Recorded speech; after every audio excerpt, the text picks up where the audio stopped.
ঈশ্বর আমাদের সফলতা চায় না, তিনি চান আমরা যেন চেষ্টা করি। যার মধ্যে অন্ধকার থাকে সে কখনো আলো নিয়ে খেলতে পারে না।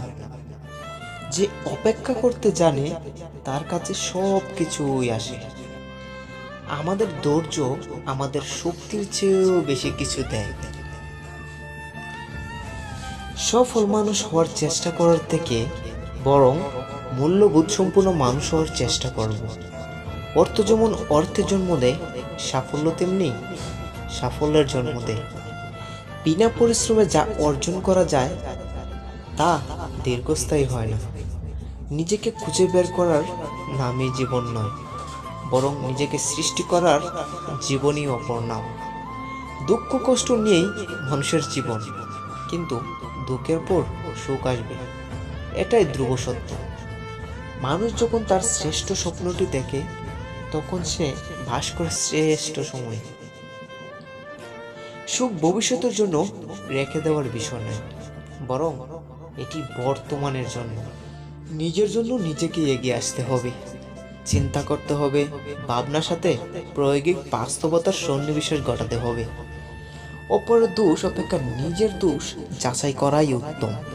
এটাই হবে আমাদের সবার কাজ। একজন মানুষকে সত্যিকারভাবে চেনার উপায় হচ্ছে তার স্বপ্নটা জানা।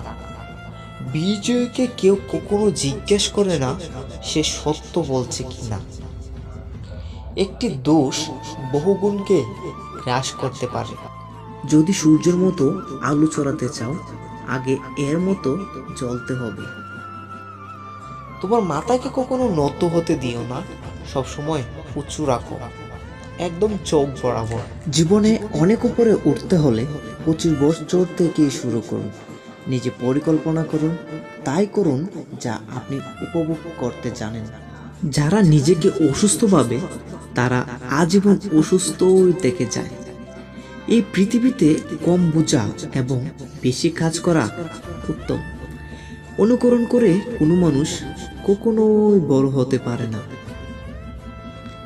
ভাগ্য বলে কিছুই নেই, প্রত্যেকের চেষ্টা ও যত্নের উপর তা গড়ে ওঠে। সফলতা উদযাপন করা ভালো, তবে ব্যর্থতার দিকেও নজর দিতে হবে। নিচের দিকে তাকিয়ে থাকলে আপনি কখনো রংধনু দেখতে পারবেন না। দুশ্চিন্তা দূর করার 1 নম্বর উপায় হলো নিজেকে ব্যস্ত থাকা।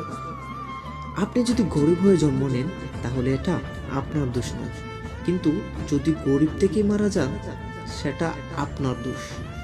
তো সবাই ভালো থাকবেন। ভিডিও দেখার জন্য আপনাদের অসংখ্য অসংখ্য ধন্যবাদ।